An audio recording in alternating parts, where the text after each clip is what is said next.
Hey everybody, Scott here with RHRSwag.com, and this is the RHR Slyde Pro tonneau and low profile rack combo kit.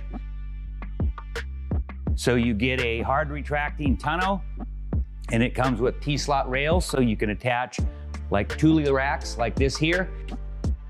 So you can haul whatever. You can put bike rack attachments, kayak attachments, boards, etc., etc. And of course you can remove it.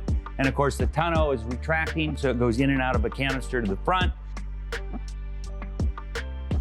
It's available in 3 finishes: matte black, all aluminum, vinyl over aluminum, and then of course a power version. And on the manual versions, you just pull the cord to close it. Voila. And there's a latch under here that you can turn if you want to release it and push the cover forward. And of course, if you have a tailgate lock, it locks the tailgate. And you can also do other rack options, but this is one of those rack options that I wanted to tell you about.